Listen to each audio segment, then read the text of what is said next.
My name is Jackie Larkin.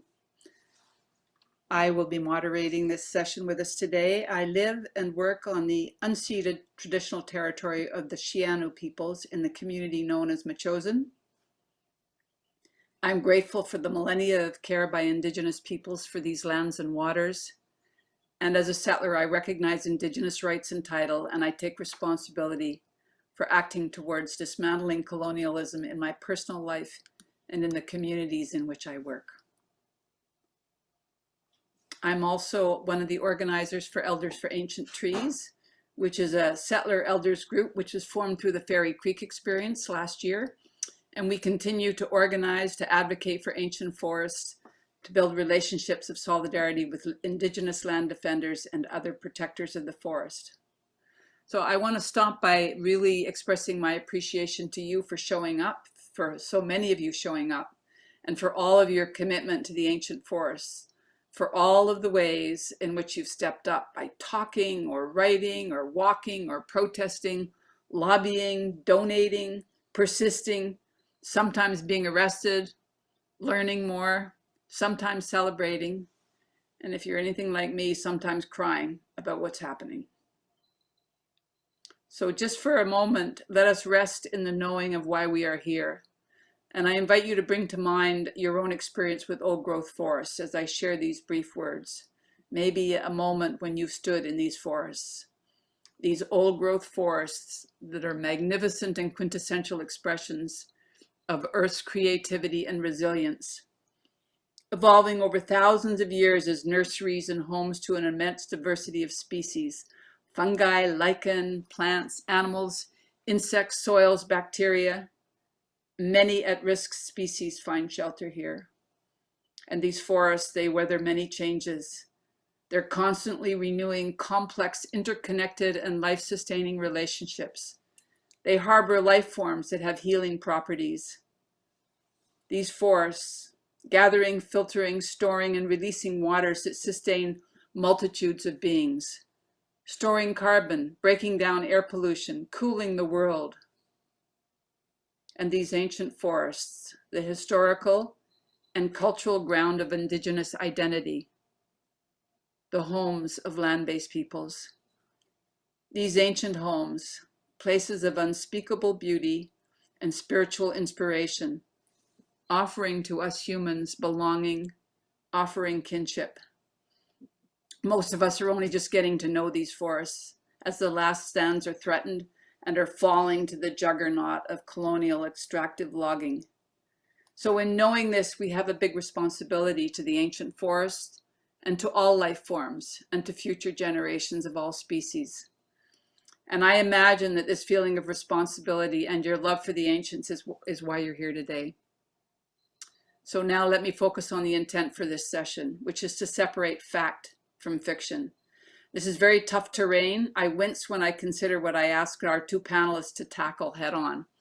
It's very hard to know what's happening, to know the truth behind what has been being hidden, made opaque, and confused by the way the government spins its so-called commitment to the UN Declaration on the Rights of Indigenous People.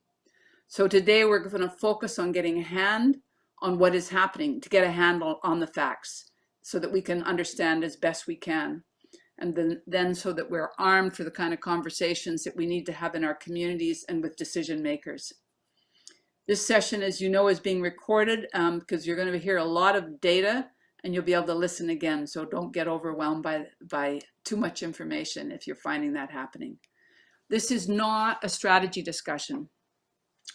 Although some elements of strategy will creep in, we were not able to, and we are not able to combine both the separating of facts and fiction and strategy in an hour and a half.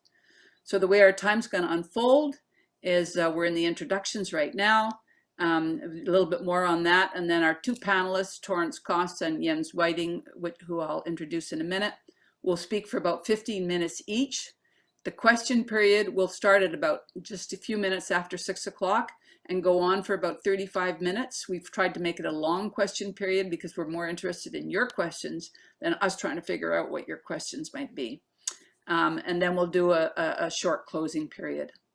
I just want to also mention that this is being live streamed, and I'm going to turn it over for a minute to Maya von Woudenberg, who is the communications co-league with the Sierra Club of BC, and she'll be running tech this evening and moderating the process with your questions. So over to you, Maya, to explain, please. And maybe you could just say how many people are participating if you've got that info. Yeah, absolutely. Hi, everyone. Thanks so much for coming to spend your evening with us tonight. Currently, there are over 220 of you that have joined on for this discussion, which is really exciting. And this is supposed to be an interactive webinar, so we'd love to hear from you during the Q&A portion. And to share your question, you just want to go down to the lower menu. And there's a Q&A feature, which has two little chat box icons over it. And because there's so many of you, we can't necessarily moderate and all the questions in the chat box. So if you have a question, please just add it to the Q&A box. And there's also a little upvote feature where you can press the thumbs up if you really like one of the questions, and we'll be answering the most upvoted questions at the end of the session. Back to you, Jackie. Thanks, Maya. So now to let Terence and Jens dig into what needs to be dug into. They're familiar, I'm sure, to many of you, but just a very brief introduction. Torrance Cost is the campaign director for the Wilderness Committee. He's a grassroots conservation, which is a grassroots conservation organization, and it works to protect threatened places and species. He lives in the Cowichan Valley with his family, and one of which is his young daughter, Nina. I just learned her name. And Jens Wieding has worked on forest and climate issues for Sierra Club for 15 years. I've known him for a long time. He's from Germany, and he worked to protect tropical rainforests before he arrived in BC. And he's a talented photographer of old growth, beautiful places. Torrance and Jens are both big-hearted activists with a deep commitment to protecting old growth forests.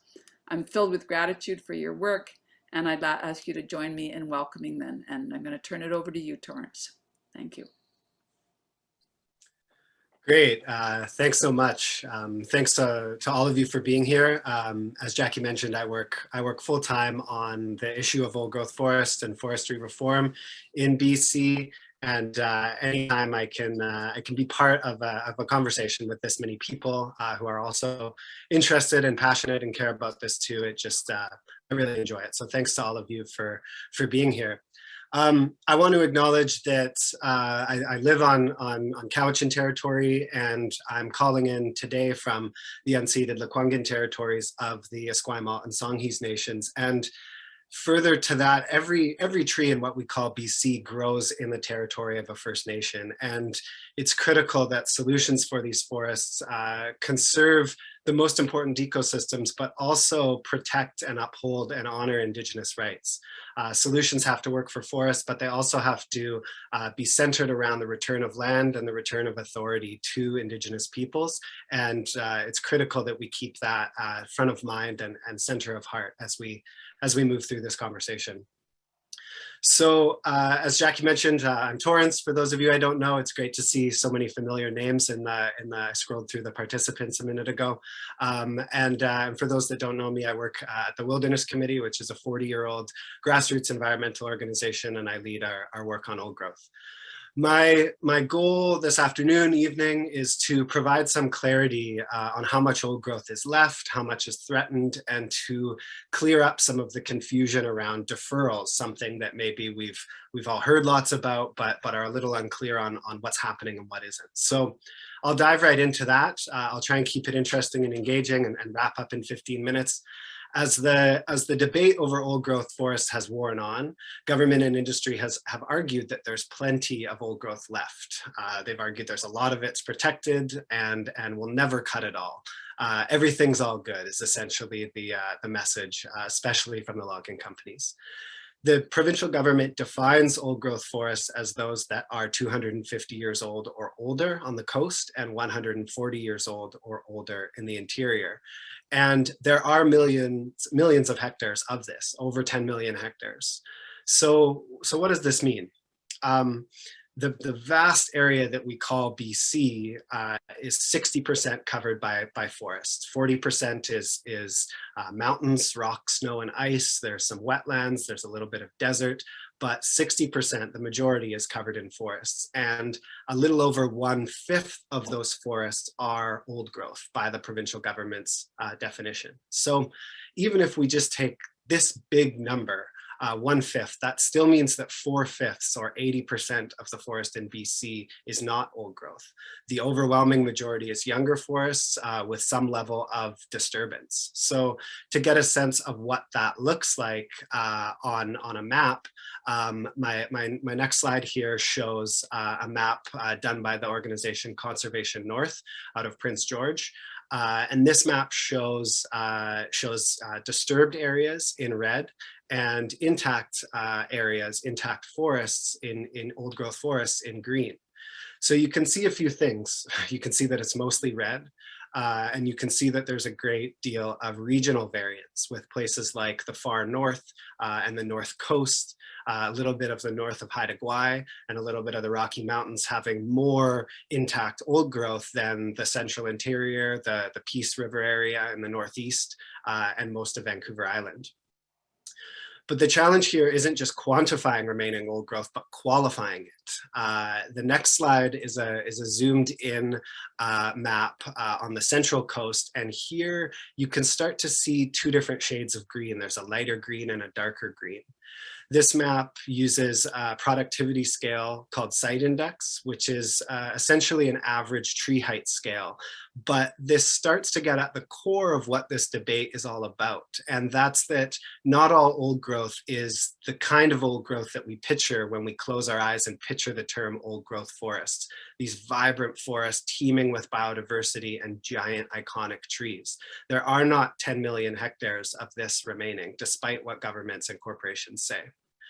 I think for this map, Conservation North splits between site index 10 and below, that's the lighter green, and site index 10 and above, that's the darker green. So the lighter green that there's more of is the smaller trees, for lack of a better term, the less productive old growth, and the darker green is site index above.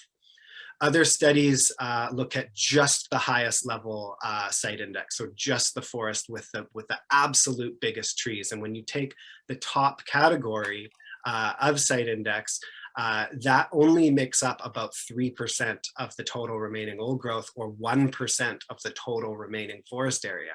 This is where these terms, the last 3%, the last 1%, come from. And they are true because they're talking about the best of the best. Government and industry claims that 20% of the forest is old growth. They are also right by that definition, but they aren't speaking solely to the kind of forest that, again, we picture when we close our eyes and think about old growth, what we all identify as old growth forest that holds most of the value that we associate with old growth forest, be that cultural, recreational, ecological in terms of carbon. So because of this disagreement, the BC government in 2019 ordered a review of its old growth policy, ostensibly to get to the bottom of this and to get some clarity. This review is called the Old Growth Strategic Review, and two panelists, or two expert foresters, formed a panel and undertook what was essentially the largest public consultation about forest policy in the history of BC. They delivered their report and their recommendations to government in the spring of 2020, in April 2020. And the report and the recommendations are good. Recommendation number 6 includes the call to set aside all at-risk old growth forests within 6 months. The problem is that this panel didn't define what they meant by at-risk old growth. And the BC government didn't have a definition for that either. Some scientists did, but the government didn't. Industry had their own, and the government needed to figure this out. And instead of doing this right away, the NDP government waited until more than a year later, in the summer of 2021, as hundreds were being arrested at places like Fairy Creek. The government finally got around to answering this question. They created a second panel called the Technical Advisory Panel, which did a new inventory of all remaining forest in BC and delivered it to the BC government in November 2021, last November. So the next slide is that inventory, and we can see here that the vast majority of forests in BC are not old growth, and that most old growth that does remain is not protected. The technical panel also differentiated between the old growth with the biggest trees, old growth that was ecologically rare, or old growth that was the most ancient. They classified about 2/3 or 5 million hectares of the unprotected old growth as ecologically at risk and recommended the most threatened half of that, so 2.6 million hectares, they recommended it for deferral from logging. So let's talk about deferrals for a second. Deferrals aren't protection, but they are temporary holds meant to make protection possible. Permanent land use change, including conservation, must require agreement and consent from First Nations, and that takes time. Unfortunately, the threatened old growth forests don't have time. And so deferrals, which unlike both new protected areas or logging are not permanent changes, they can be deployed quickly. They can be the lifeboat that keeps the possibility of protection alive. But like a lifeboat, they only work if we get them out quickly. If someone is in the water and you get them a lifeboat the next day, it's probably not going to matter. And conversely, many of these at-risk old growth forests, if we get them deferrals 3 years down the road, 4 years down the road, it's not going to matter because they're going to be gone by then. That's why the old growth strategic review panel recommended them within 6 months, and that's where the government is failing to deliver. So let's get back to these numbers. The numbers can be hard. It can be hard to picture what 4.6 or 7.6 or 2.6 million hectares look like. So I broke this table into a pie chart, which is on the next slide. And we can see here well under a quarter of the forests in BC are protected. Those are the two green categories, the two green pie slices. 20%, 21% is well below the scientific thresholds needed to maintain healthy ecosystems. And most of the protected forest in BC is not old growth.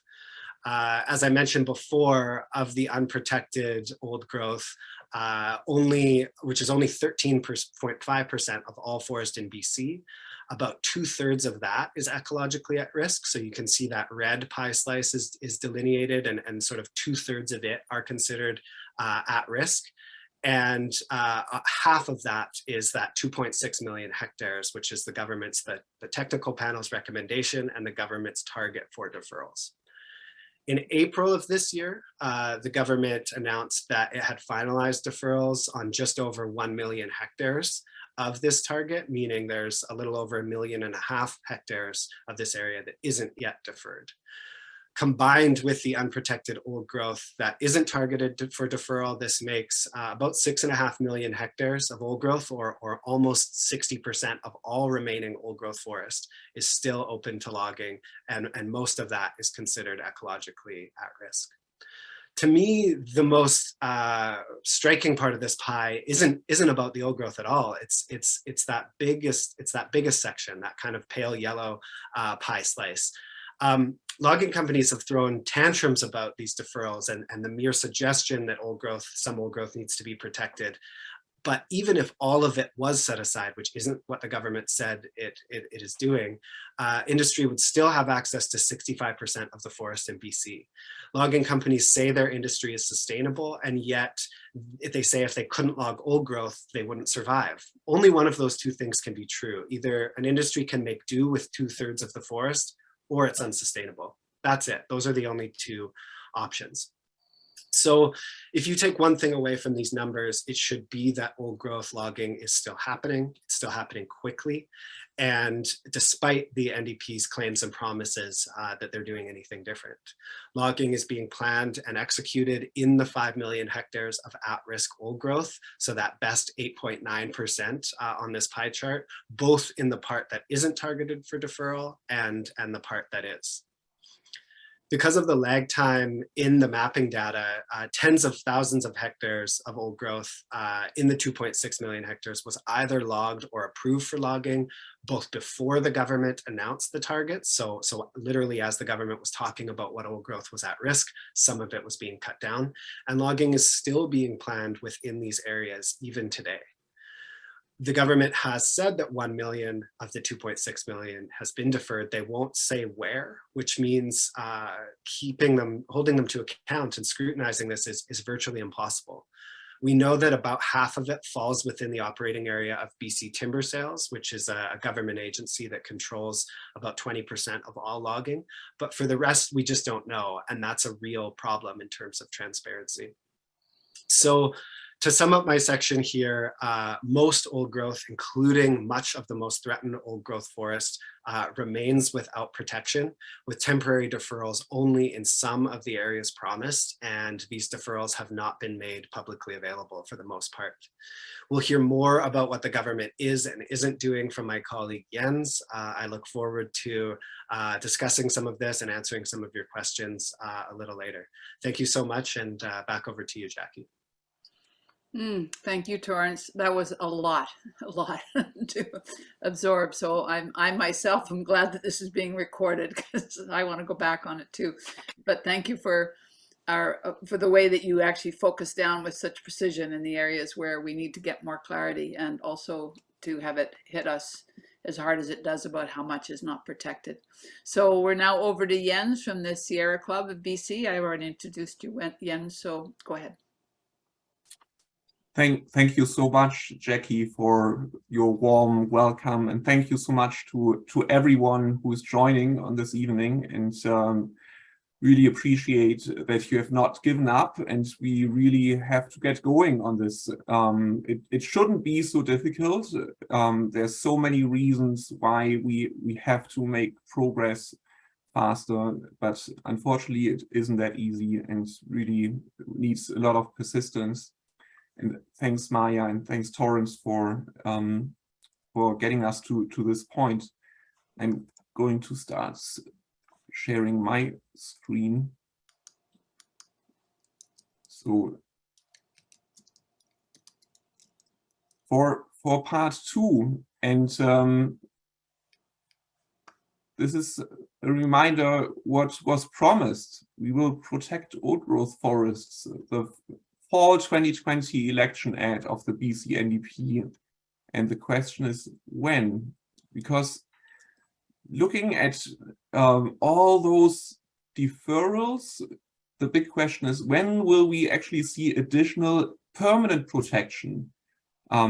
It's entirely possible based on the fact that occasionally we have small tweaks and additions to existing protected areas so that a few more hectares got permanently protected since 2020, but we have not heard a consistent update on this. We have heard about the deferrals, but this is a crucial issue, like what's the long-term plan? I'm going to talk a little bit about the big picture and what would be needed to get there.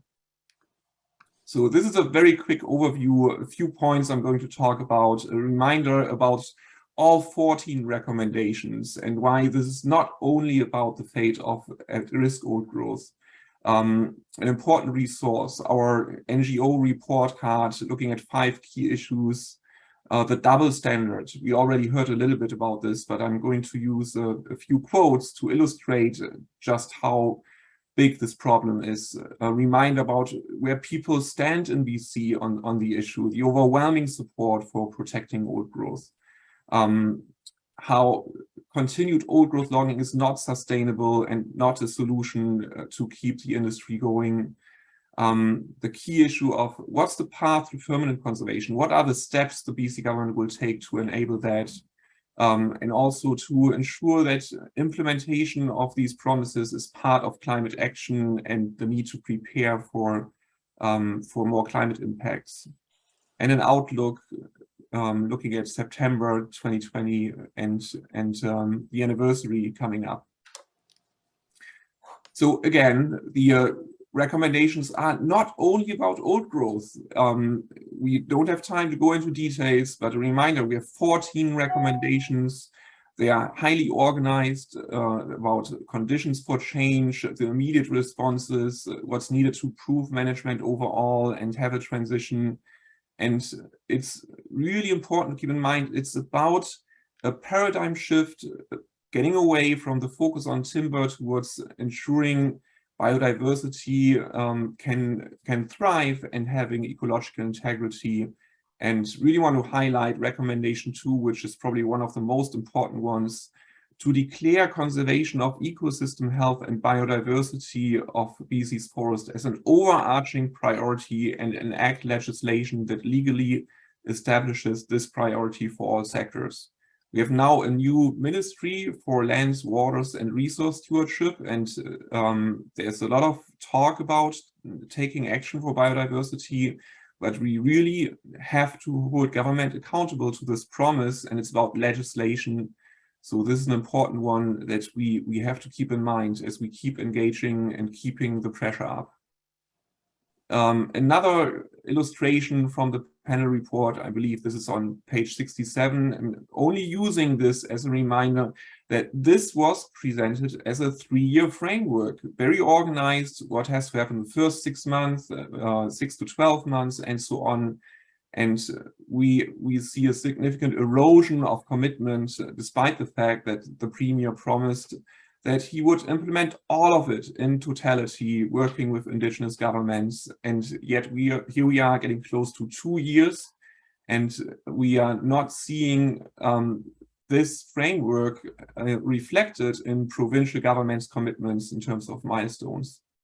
In fact, this is one example of erosion of commitments. In June 2021, the government shared the forest policy intentions paper, and there's still a reference to 21 to 23, but look at that word ongoing. In contrast to what the panel suggested, here we have all the work described as ongoing with arrows looking into the future, and that's where our fear of talk and log is coming from, because we need commitments and deadlines to get the work done.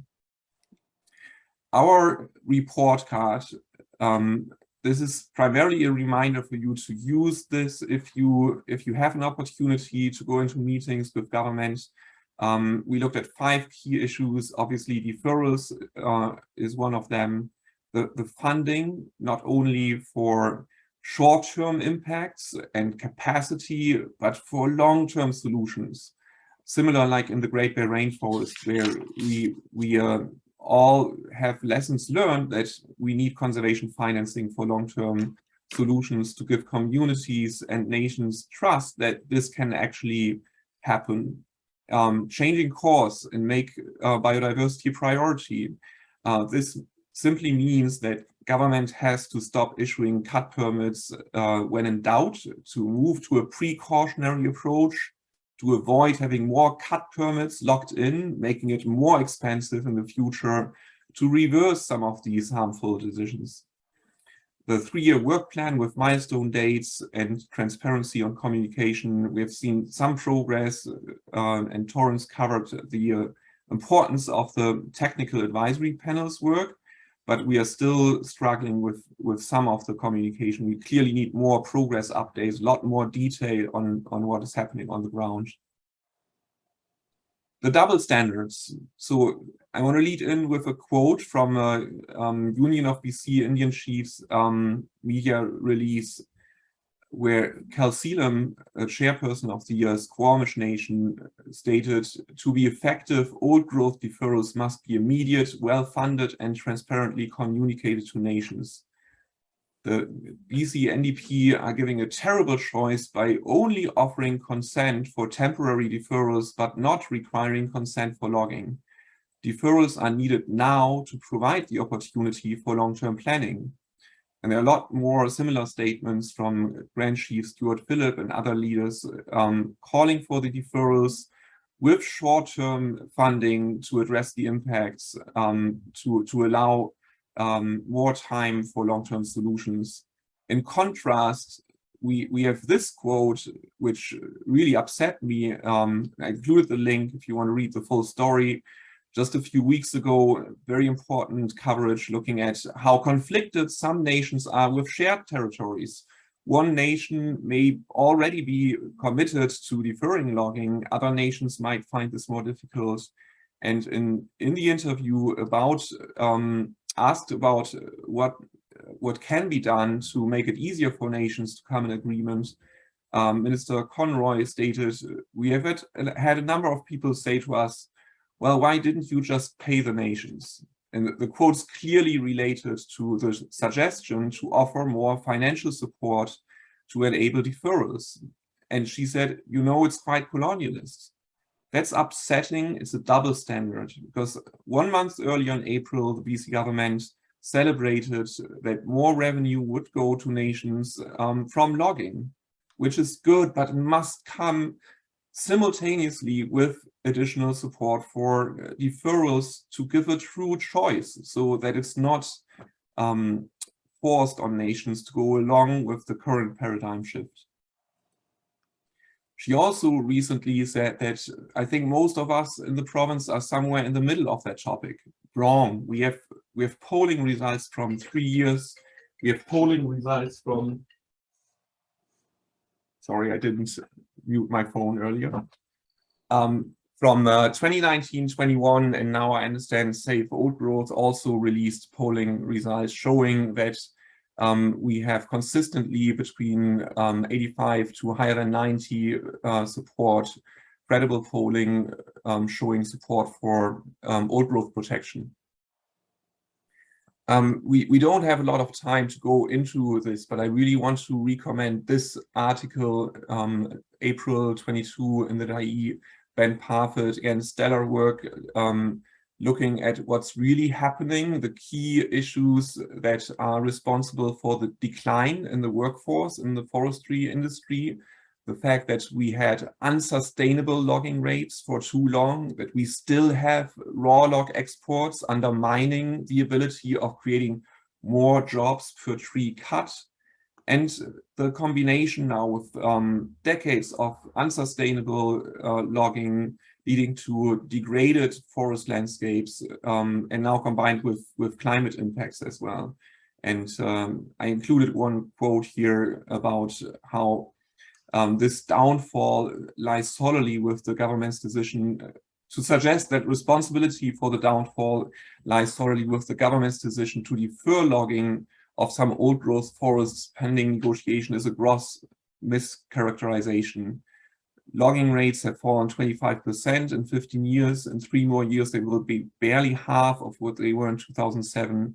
So with this coming decline, it will involve some impact with old growth deferrals, but we have stripped our forests of much of their green gold. Government subsidies have encouraged that tragic outcome, and the long predicted decline has begun. So we have this combination of mechanization, raw log exports, and now greatly diminished forests.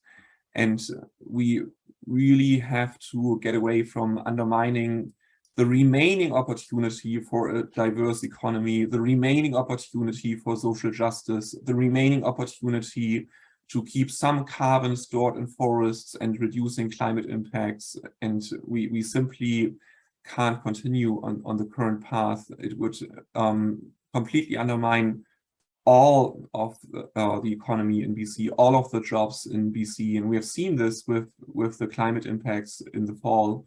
And just a reminder that today, forestry jobs in BC are a fraction of the total workforce. We've lost close to 50,000 forestry jobs in the last 20 years. And the vast majority of jobs in BC today depend on other sectors that actually depend on a high quality of life in BC. I'm coming to the end of my path and really want to emphasize that 3 key steps that the BC government can take: the missing funding for long-term protection. We need new designations for Indigenous-led conservation solutions. Many of you heard about Indigenous protected and conserved areas. The federal government has committed to funding to get to 30% protection of lands and waters across Canada by 2030. And the BC government is not yet part of this. And we need provinces to step up to the plate, take advantage of the opportunity to work with the federal government. And this will require at least $300 million provincial commitment as a starting point. We can expect similar funding from the federal government.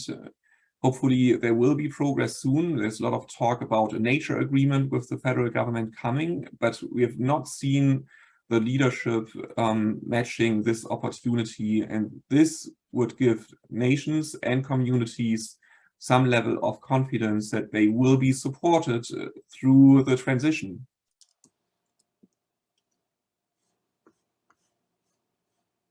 I'm gonna close this part with the September ad, because we are in June and soon in September, and it will be the 2-year anniversary of Premier Horgan's big promise to implement all the recommendations.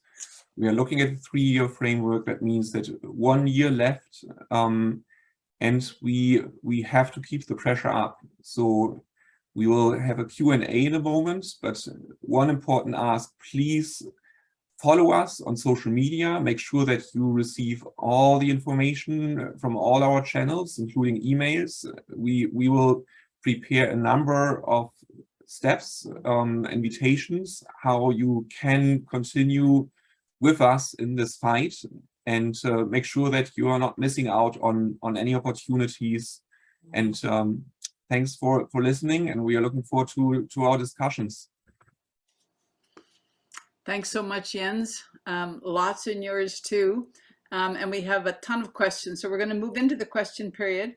I'm just going to invite everybody to maybe just do a little bit of body movement. You know, sitting in these chairs is not good for our human bodies. Maybe a little bit of rolling of your shoulders, a slight twist on your chair without going too far to open up the rib cage a bit, and maybe a little stretching of your hands and your fingers out. Okay, well, Jens and Torrance, there's a lot of questions with a very big range. So Maya, I know you're helping me here on the all the questions. I've been trying to put them a little bit in categories, but please just keep adding them to the sheet here, or the Google Sheet, and we'll work through them as best we can. I'm going to take a couple of the very first ones that relate to your presentation, Torrance, that are just factually related that people wanted to follow through on. So one was, in terms of the site index, can you explain what is meant by productive? Is it simply size? Yeah, I tried to speak to that, but I was going quickly when I talked. I answered that in the chat, but I'll answer it again. I don't like the word. I don't like to use the word productive. It feels so sort of economic and paired to consumption, and that feels really weird, frankly, when we're talking about these beautiful, magical ecosystems that have so much value, and to think about them as productive or unproductive is a weird framing. But site index is essentially an average tree height index, and the number refers to the average height of the trees within that forest in meters.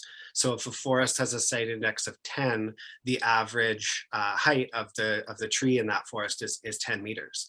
So the higher the site index, the taller the trees, basically. And most of the old growth that remains has a lower site index, between 5 and 15. And the highest site indexes are 20 to 25, and then above 25. And that's when we get into the very, very, very small numbers. And again, a lot of the forests, not all of them, but a lot of the forests that people care about, that are on posters, that have these massive tall trees, those are in those high site index forests that are down to the last 1, 2, 3%, depending on the site index.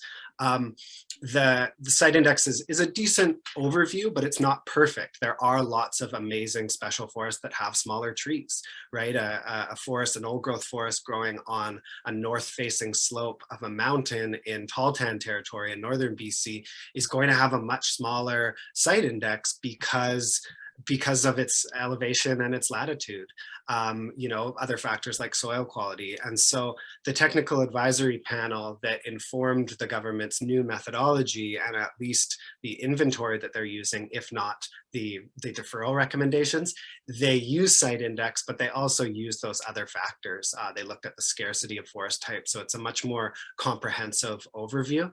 Yeah, site index, it's one lens. It can be useful, but that's what it refers to. Yeah, and someone pointed out in the chat, it's the estimated average height achieved at 50 years of age. And Torrance, just briefly, if you can, would you like to address the question of ghost trees, the ones that are no longer there, the taller tree, when people show the images of the height of the trees, the old trees that are no longer there? You're not familiar with that phrase? Maybe I'm using. No, and I can't see the question. Well, it's not a question that it's one I'm asking you. Oh, I'm not familiar with that. Like trees that were there and then have fallen down because no, not that have fallen. That the tallest of the trees, as I was relating to the site index, the tallest of the trees that were there 50 years ago are no longer there. So the frame for understanding the height of trees has changed. Right. Right. I mean, as we've logged, it's sort of like in fishing. You know, the fishing industry gets the biggest fish first, and then moves to the smaller ones, and that's how you have species like lobster, you know, becoming a delicacy. They weren't 100 years ago. They were just kind of a common species. But as the other species in those areas got fished out, they moved to and kind of reframed this sort of leftover species as a delicacy.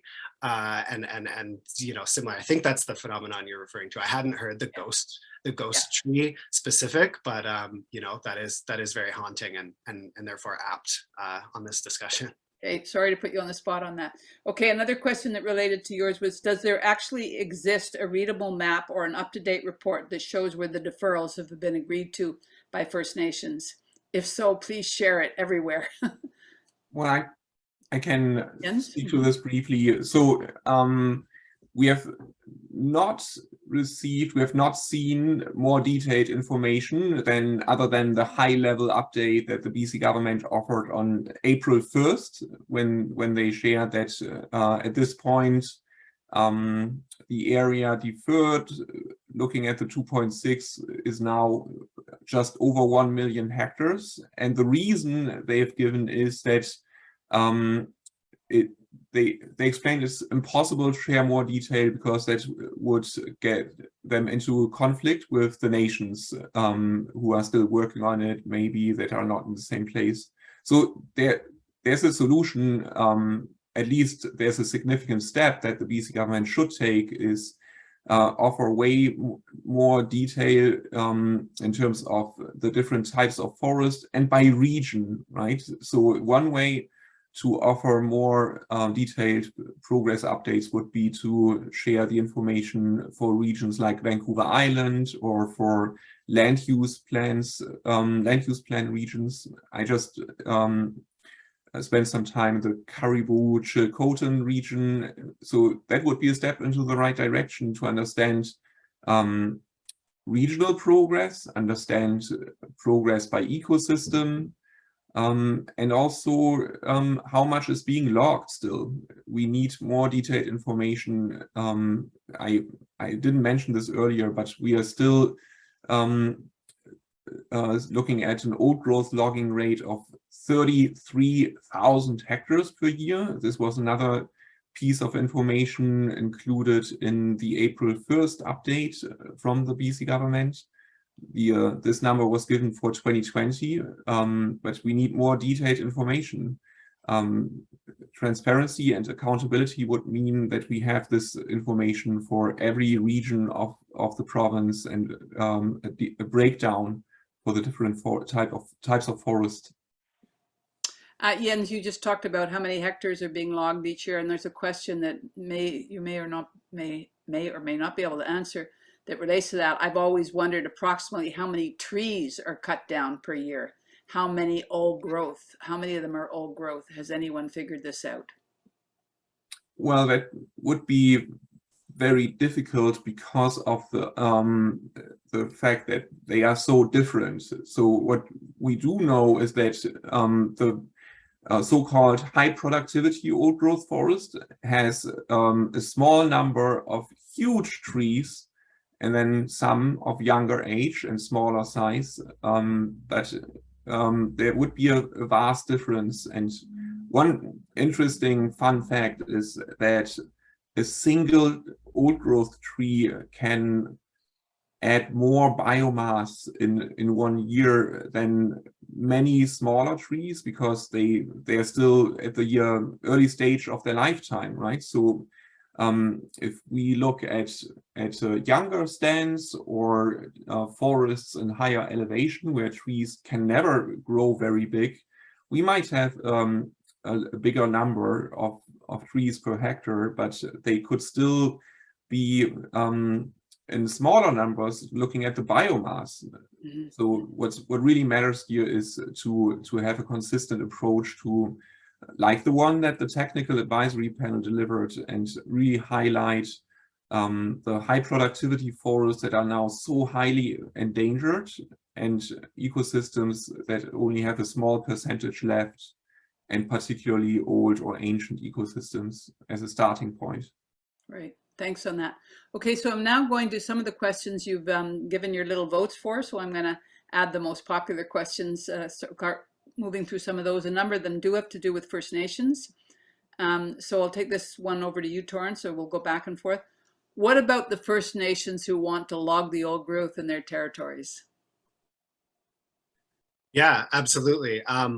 After 150 years of colonialism, and resources and lands being taken away from First Nations, there should be room for First Nations to use their land, their territory, how they want to.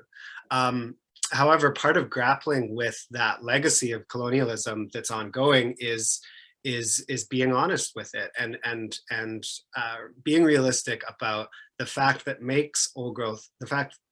old growth logging is a good economic option, in some cases the best economic option for rural and remote communities, many First Nations and some non, is because so much has been logged and there's been so little economic support and just sort of general fairness for First Nations. And so a government that has these twin goals of respecting Indigenous rights and protecting old growth and managing forests better has a responsibility to address those economics and to do what they can to make old growth protection as good or better an economic option for First Nations. So if a First Nation wants to log it, that's the First Nation's choice. But the BC government has a responsibility to make it a good option with funding, with support for investments in alternative economic activity, in second growth logging,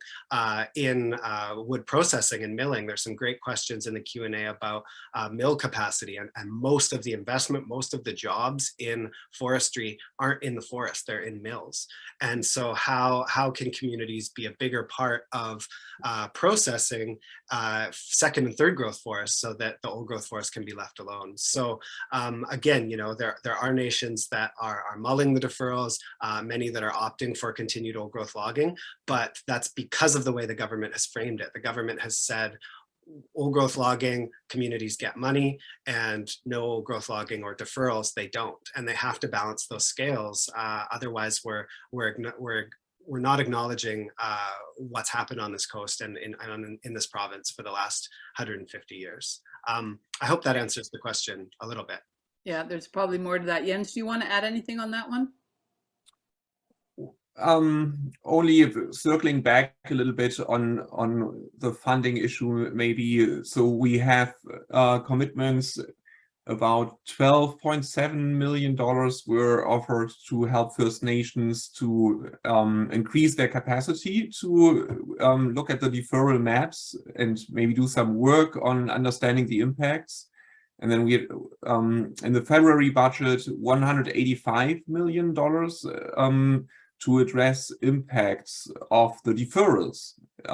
So this was primarily framed to address impacts on the forestry sector, help with things like early retirement and things like that. So that's a step in the right direction. But what's missing is the big prize. Conservation financing, similar to the federal government's commitment to enable long-term protection, similar to what we have seen in the Great Bear Rainforest. I think that will make the big difference. And I often think about this in terms of what's going to be the default and what's going to be the exception. Right now, we see the majority of communities locked in resource extraction with little hope that they can get out of this because they don't see a credible alternative. So only with this, with adequate funding, that gives communities and nations a true sense that there could be an alternative, we will see a shift. And then maybe we can have protection of the last endangered old growth as a default. Maybe there will still be exceptions where some nations will still decide they want to continue logging, but maybe we can have a paradigm shift in terms of what will be the new normal and what will be the exception. Right. Thanks, Jens. Okay, I'm going to try to speed us up a little bit because there's a lot of questions. Can climate change and the carbon sequestration value of these old growth trees be used as an argument for not logging these forests? One of you on that one, please. Okay, I keep it really briefly. It must. I mean, we have overwhelming evidence that protecting old growth is important for climate action because of the huge amount of carbon stored in these forests. Scientists consider them irrecoverable ecosystems and irrecoverable carbon. Once logged, we cannot recover this amount of carbon, particularly with climate change. And then the whole question of the climate risks. The BC government just last week shared their provincial climate adaptation and preparedness strategy. And again, there was only a very superficial acknowledgement that we have to do forestry different. There was reference to forest landscape planning, but not a commitment to really implement this paradigm shift, which would be so urgent. So the panel promise was not developed with a climate rationale, but would go a huge way to address the climate crisis. And it's a huge opportunity for the BC government to recommit and make this make the OGSR part of climate action and climate preparedness. We have to use this argument, no doubt. Yeah, so thank you for that. And I think your answer to the question is yes, it can be. It's certainly in your mind and in Torrance's mind, I'm sure, and it doesn't seem to be heavily on the mind at this point of the provincial government. So the next one is, I'll give this to you, Torrance. In percentage terms, I don't know if you can do this, but how much of the pushback causing delay do you think is coming from Indigenous leaders, the forest industry, the ministry's own policy staff, or finally the BC Ministry of Finance?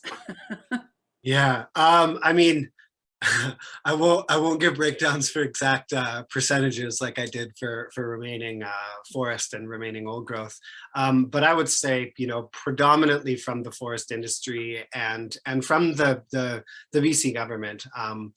I think that there's a lot of good people working in the government, but there is a lot of sort of calcified old school attitudes that, you know, the status quo of managing for forests above all else remains. There's a clause in the Forest Act that says, you know, any changes to manage for biological diversity or recreational values or other values must not unduly impact the supply of timber, right? And for all the talk from the BC NDP government, they haven't taken that clause out. And so we manage for timber first. That's the paradigm that the old growth panel called to be shifted away from. And until we do, you know, that's a huge impediment, the biggest impediment to things changing. Finally, the logging companies, the logging industry, they are a big part of the problem. They're sort of sky is falling, fear tactics of look, you know, temporary holds on old growth logging or protecting the most at-risk old growth. You know, this would kill jobs. This would kill thousands of jobs, entire communities.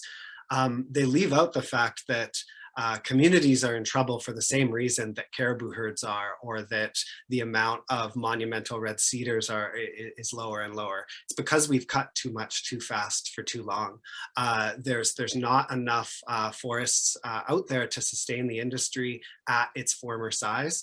And these same companies that are calling conservation a killer job, they're closing mills, they're laying off crews, they're doing everything they can to cut down as many trees as they can with the fewest hours of employment as they can, because it's better for their bottom line. And so, yeah, I place the delay, 50-50, maybe not, but the two big offenders are the logging industry, and then some of those sort of calcified old school attitudes in predominantly in the Ministry of Forests.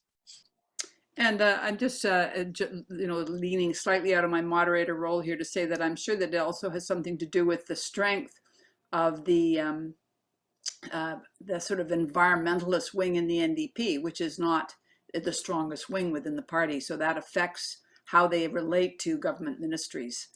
So I just wanted to throw that in. Jens, are you okay with me going to the next question, or you're dying to add something? You're okay? Okay. How long did First Nations have to say yes or no to the proposed deferrals on their unceded territory? And are any still deciding? I don't know if you have the answer to the second part of that, but I think you know the answer to the first one. Jens, you want to go for that? Yeah, there's a significant amount of information on the BC government website looking at this April 1st update. Maybe during the next question, I can take a moment to include the link in the chat box.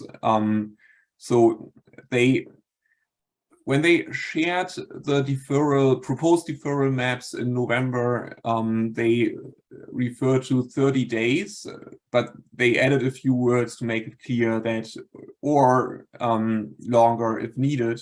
So they tried to some degree to be clear that to acknowledge that some nations will need more time, and they included in the April update essentially three groups. They gave information about the number of nations that want to go along with deferrals. They included a number of nations that need more time, and some information about nations that are not interested. But all of this can be found in written form on the government website. But it's really unfortunate that that the BC government didn't share more information on the different types of old growth and so on, and by region, to give people a better sense of where some progress is underway. Great. I'm going to find the link now while we talk. Thanks, Jens. The next one I'm going to toss over to you, Torrance, because it kind of draws from the answer that you gave earlier about what about First Nations who want to log. Maybe you'd like to go a little bit on this. I hear some people saying that First Nations don't want protesters getting involved. Could you address that so I can give an informed answer? Yeah. That's a great question, and I mean, the informed answer is that it's complicated and it's really fraught. We say First Nations, as a catch-all, but these communities, I know everyone knows this, but it bears repeating, these communities aren't monoliths. And what gets really complicated is when you have First Nations communities where there are folks from these nations, and some that live on reserve, some that don't, that are connected with the environmental movement, with other social justice activists, and they're calling for help. They're calling for people to come out to their territory to witness what's happening. And then you have First Nations governments at the elected level, at the hereditary level, that sometimes are saying similar things to the grassroots members, and sometimes they're saying different things. And how do we determine, as folks like me that aren't First Nations, who has that legitimate role, who has that legitimate voice? That's an extremely tough that's an extremely tough question to answer. I try to say that Indigenous rights needs to be respected. Calls for logging to stop or for protesting to stop, these need to be weighed really heavily, and we need to lean on our relationships and make the best decisions that we can. And so, there isn't a quick, snappy one-word answer to this, other than that it's extremely complex. and you know, folks need to make connections with communities and honor these calls to either step back or step up in the way that works for them and that feels true to their relationships. I will say that I think that, you know, there's with these conversations around jurisdiction, you know, the big one that sort of was on leading the news every night before, just before the pandemic, wasn't actually about old growth, but about the Coastal GasLink pipeline. And you have this, you know, the elected level of government saying one thing and hereditary levels of government saying another thing. And you know, the line of the government was, oh, this is really complex, and you know, this needs to get sorted out, but we'll build the pipeline in the meantime. And these decisions, be them a pipeline or an old growth clear cut, they're irreversible. And so if we're trying to be respectful, if we're trying to reconcile and decolonize, you know, I would argue that the non-permanent decision in the meantime is the best course of action, and logging these forests is a permanent decision. And so I think that's an important piece of it as well.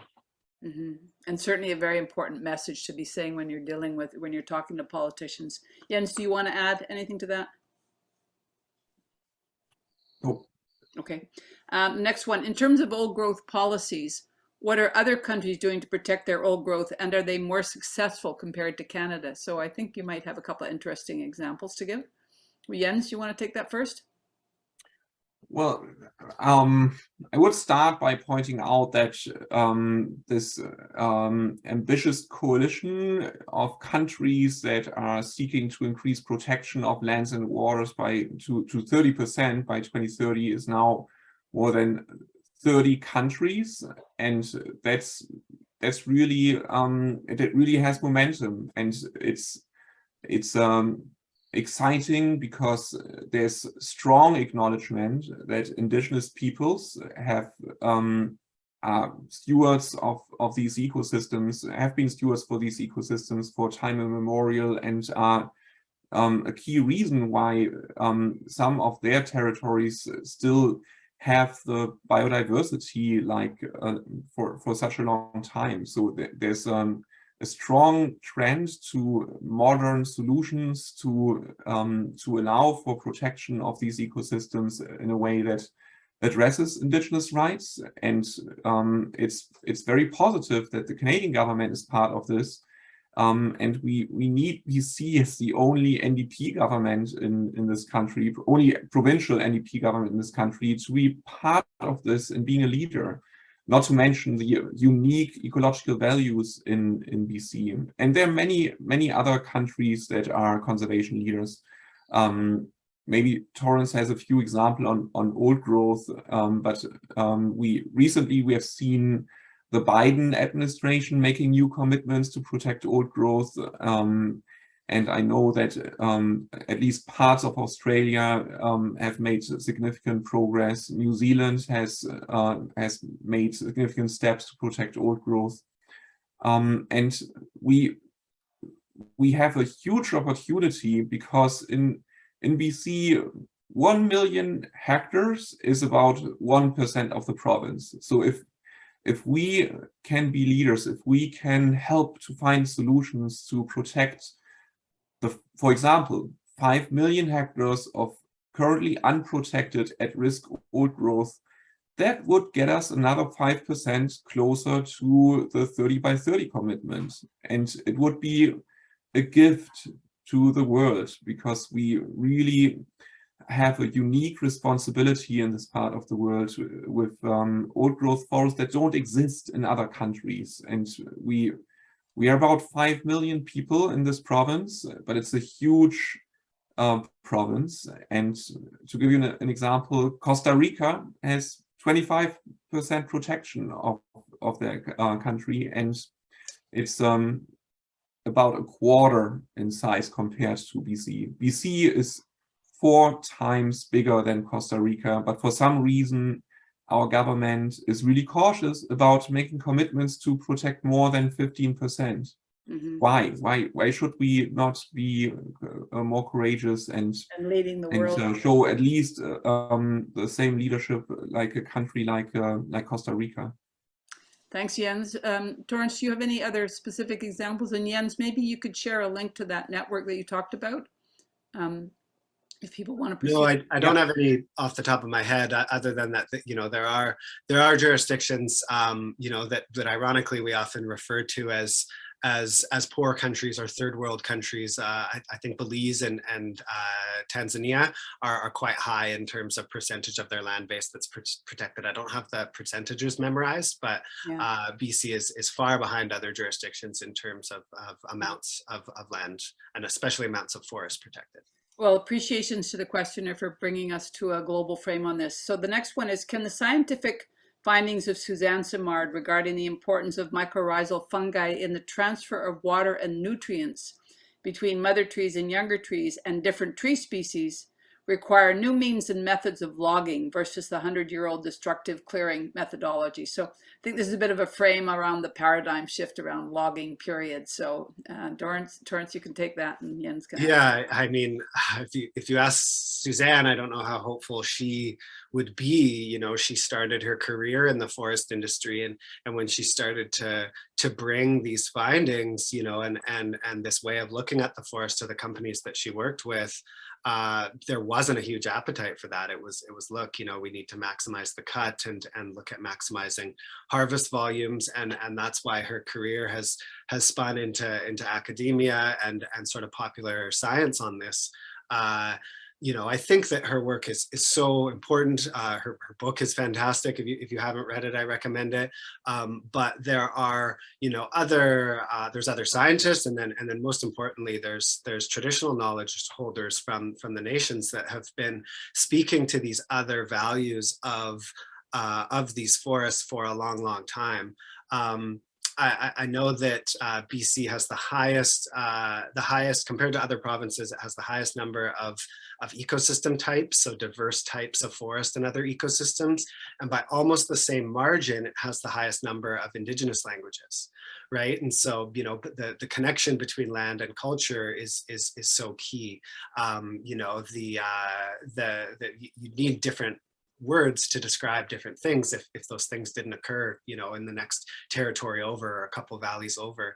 I've talked to several chiefs on Vancouver Island who have told me that on their territory, the amount of remaining old growth is almost exactly correlated to the amount of fluent speakers of their language. You know, so if a nation has 15% old growth remaining on its territory, some of them have 15% remaining speakers, and if it only has 5%, they only have 5% remaining fluent speakers. I think this is extremely powerful, in these different ways of looking at and relating to forests, be it through these cultural lenses or through the scientific work of researchers like Dr. Simard. I think that they should, whether they will change the way we look at forests, and importantly, the way power holders in government look at forests. That's a huge question, and I sure hope so. We're going to give it our best shot, but that's sort of the name of the game, is changing the way that we see these forests. And I want to say a cheesy metaphor about seeing the forest for the trees, but I'll leave that up to you. Right. Okay, thank you on that. And that is a whole discussion in and of itself, too, the question of the relationship between the survival of indigenous culture and the survival of these old growth forests. So the next question is over to you, Jens, if you're okay. Is there any pressure being applied to amend all of the acts that refer to forestry, including the Private Managed Forest Lands Act? Well, I think there's very clearly a pressure and momentum for changing forestry practices across BC. But the commitment, the specific promise, looking at the old growth strategic review, is focusing on public lands, and unfortunately, there's no equivalent commitment to change things on private, so-called private lands. So this is an ongoing challenge, and a lot of folks on this call, I know, are fighting this fight and really demand a similar commitment, a similar paradigm shift in forestry practices on so-called private lands, but it's an uphill battle because we don't have a similar commitment, a similar promise. So my hope is that by keeping the pressure up on a paradigm shift across BC, that it can help both fights, whether it's so-called public or so-called private lands. But we really have a bigger opportunity with the specific commitments in the OGSR to see the change over the public lands first. Mm-hmm. Yeah, I think that these kinds of questions and the discussion itself really reinforce the size of the problem that we're trying to deal with in terms of the many dimensions of it and the resources that are needed to really go at the problem at every level, especially when you're talking about trying to change all of the acts and what would be required to redraft those acts. I'm going to just jump down to another one that's very closely related, and it might produce a little smile on your part. Is either Torrance or Jens in talks with this government, and if not, why not? Kind of relates to that last question. You want to say anything to that, Jens? Do you have their ear? Well, we do talk to them. We just talked to some provincial staff after a longer break because they were incredibly distracted after reorganizing ministries, creating this new ministry with Minister Josie Osborne. The new ministry is called Lands, Water, Resource Stewardship, and it's a beautiful idea. And we've heard really compelling words from Minister Osborne. I heard them in one occasion in Victoria about why the words resource stewardship, why that's really supposed to be to reflect the change that she wants to bring, but it's short in terms of commitment. So there's really a contrast, and really recommend to anyone who's up for it to read the interview with Minister Osborne in the Narwhal, to get a sense of her background and her vision. But unfortunately, there's a difference in terms of this vision for this ministry and short-term commitments matching the emergency that we are in. So we have an ongoing challenge, and we definitely had also some struggles as a result of this reorganization. We can only hope that the reason that was given for the creation of this new ministry to have a more holistic vision and more holistic policy will actually become reality. There's still lots of open questions in terms of who has the power in the different ministries, and whether they have true commitment to speeding change up. Mm-hmm. Thanks, Jens. Torrance, you want to add anything to that? No, I mean, just yeah, we do get meetings occasionally. We had a couple in 2021 with the forest minister, and a few more with folks in the ministry, and you know, we are talking to them. We have a responsibility to our supporters to present their arguments to them, and we also try and learn as much as we can. Right, we get clarity because the government makes these presentations. We're pretty sure we know what happens, but we need to ask some follow-up questions. So we do take that responsibility really seriously. We understand not everyone gets that opportunity, and you know, I'm often thrilled to join folks who get meetings with their MLAs on Zoom and you know, help push back on some of the talking points. So yeah, there's a difference between talking and being listened to, and we certainly do a lot of the former, and hopefully we'll be doing more of the latter as time goes on. Thank you on that. Okay, so we're gonna have to wrap pretty soon, but I'll take a couple more anyway. And I'm noting that many of these questions have got to do with strategy and tactics to pressure governments. Why not use the rights of nature as a legal means to protect old growth forests? It's being done in other countries and jurisdictions. Why not BC? Who wants to take that one?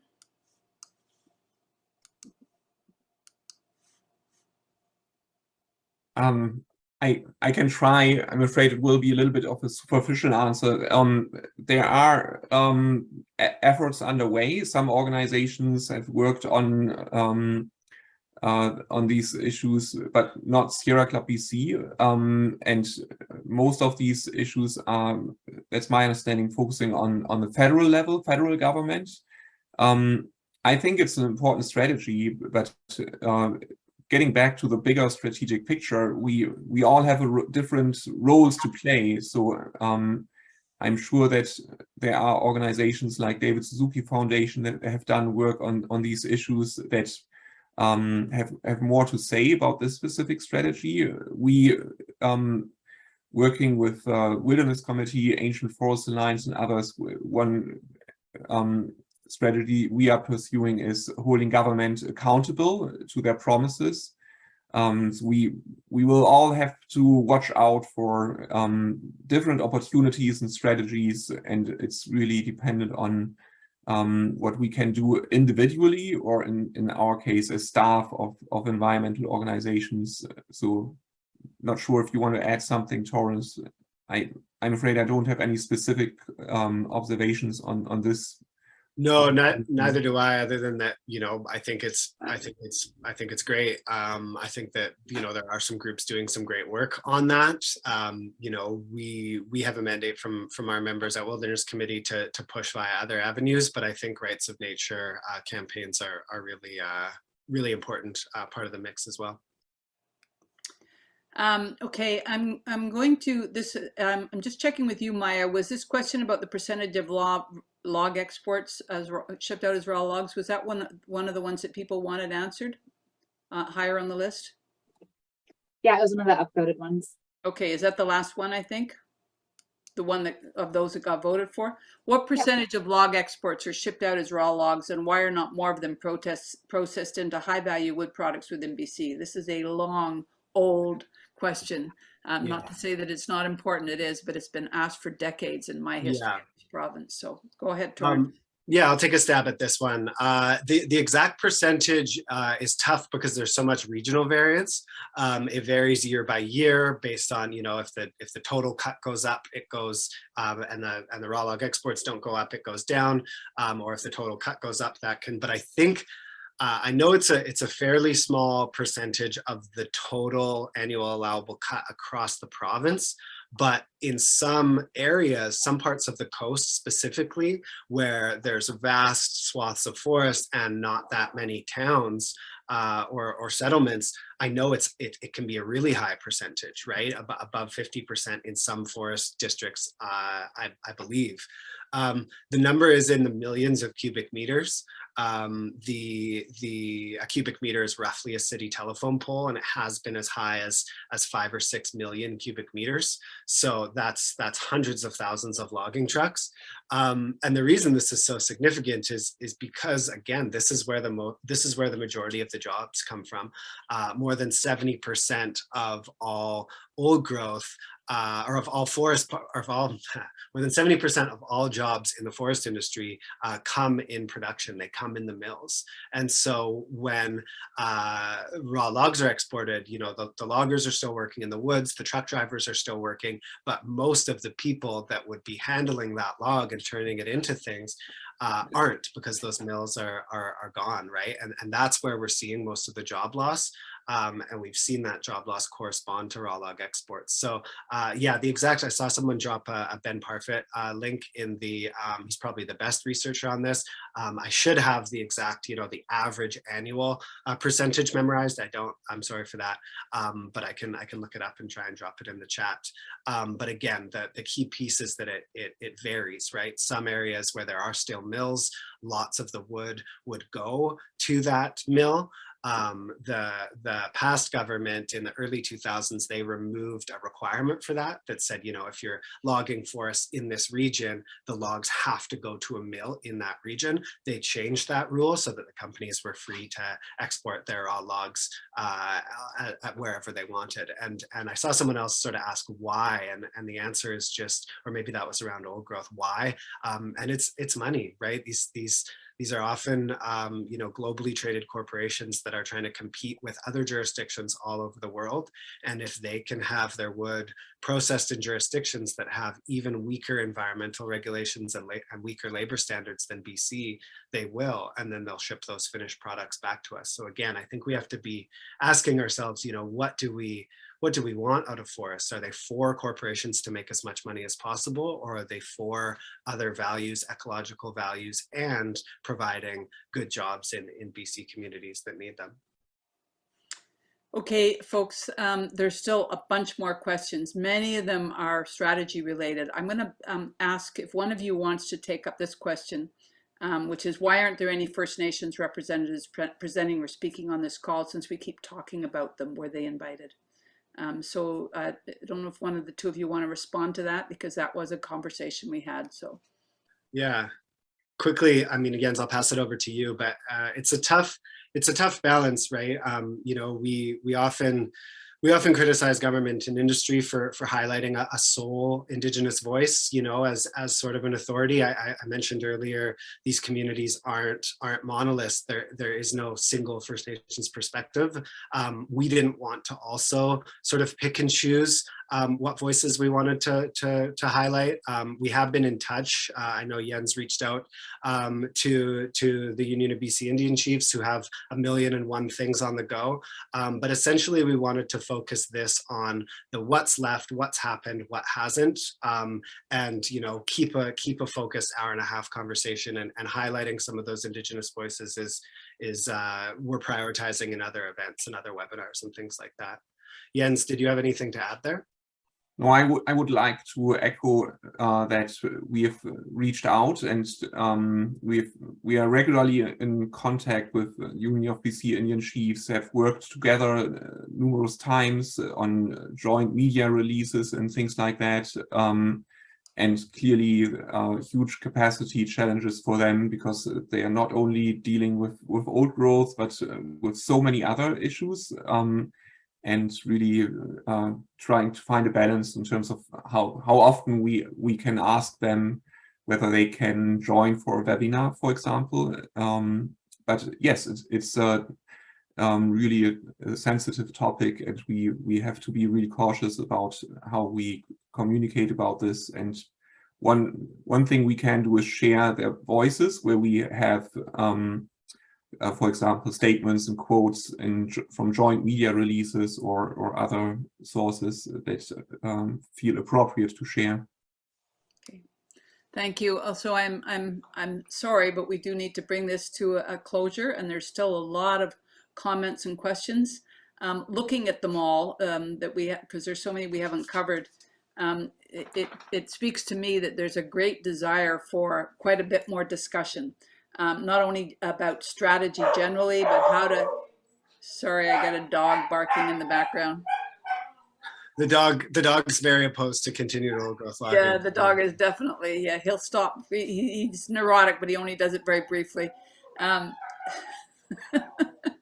So what I'm seeing is the desire for strategy discussions, ranging from, how to impact the next election, to what are sort of the different ways in which to frame a paradigm shift and what that might mean, ranging from legal things to the way that the logging is done, to the very complex questions about relationships with First Nations. And then the specifics, there's some interesting specifics about how Teal Jones, for example, or specific logging companies are actually going ahead with their process of controlling what's going to be happening within the different territories. So what I'm reading is there's a great desire for maybe something like a big summit where there's a lot of discussion, a summit for the trees, where there's a whole range of things that we discuss. That's just my view. So I'm going to ask Jens and Torrance to talk a little bit about what's next, or ways to make connections over the next little while. And we'll commit to keeping all of these questions that you've put up, so that they might inform a future discussion or whatever does fall out of this. So go ahead. Jens, do you want to go first? Touch on the what's next? Yeah, so please use our emails to ask questions. Also, we will, in addition to the recording, We will compile links to where to find more information. There's so much more to quickly find more information, more answers to some of the questions. Again, want to repeat my invitation to follow us on social media. Make sure that you receive our emails. We have a wonderful website, among others, called Invite to Action, for folks to look at a range of options, how to engage and find more information, and also to an invitation to reflect about our role as settlers, to those among you who are settlers on living on indigenous lands. And again, September is an important month. It's going to be the 2-year anniversary, and I think it's incredibly important to hold government accountable. It's definitely a unique time in so many different ways, looking at social justice, looking at the biodiversity and climate crisis, and the Horgan promise to implement all of these recommendations is a significant one. We can't let it go. This is a historic commitment, a historic promise, and a historic opportunity to get as much as possible of this promise realized to address these challenges. Thanks, Jens. Torrance. Yeah, Jens covered a lot of it. Stay tuned for some opportunities for action in September, and keep informed with groups like Wilderness Committees, Sierra Club BC. There's lots of others doing great work on this. And the ones that I draw inspiration from are the local community groups. So, Jackie's is called Elders for Ancient Trees, and she sort of reached out to Jens and I to set up this information session. There are great groups from the Comox Valley to the Kootenays, and they're engaging on this in all different means, right? Some are having letter writing parties, which is funner than it sounds. Some are standing in the streets, standing in the forest, and what standing up for old growth means is different for each people, so different for each person. So connect with locals in your communities, reach out to us if you're not sure. If there are groups in your communities, we can try and make those connections, and like-minded people getting together and doing this work together in that spirit is what's going to make a difference. So that would be my recommendation. Thanks, Torrance. And I'll just pick up on one thing you said when you talked about connecting with local communities. Sometimes when it's a really big project, and this is a really big one, a really big commitment that we're making, we have to work at the many different levels. And I think the importance of working with people in local communities can't be underestimated. I don't think it's the only answer, but I think it's really important. We know that there's a large percentage of people in British Columbia that are, in the surveys, are opposed to old growth logging. But many people do not understand what's going on and are very easily confused by the government messaging. And so taking opportunities to do some educational work in our communities, even if it's small groups of people, can be really important. And you'll have the copies of this webinar, you'll have the recordings, you can use it, you can use the resources. And I'm sure that if you reach out to Wilderness Committee and Sierra, they'll support you in that. And if you want to get involved with the Elders for Ancient Trees, our link is in the chat too, oldfolksforoldgrowth@gmail. And if you have any question, gmail.com. Any questions for me or us, please send them that away. So I really want to thank the two of you. This was Yo Person's duty, trying to work through this. And I think we do need to have some strategy discussions somehow. So hopefully that will unfold in the later summer, early fall, hopefully. And also to thank Maya, who was also in the background, keeping things organized and clear for me. Thank you so much, Maya, for everything. And thank you to all of you for coming and showing up. And hopefully you keep doing that for the trees and for the future generations. Thanks, everybody. Be well. Have a good summer. Thank you, everyone. Thank you.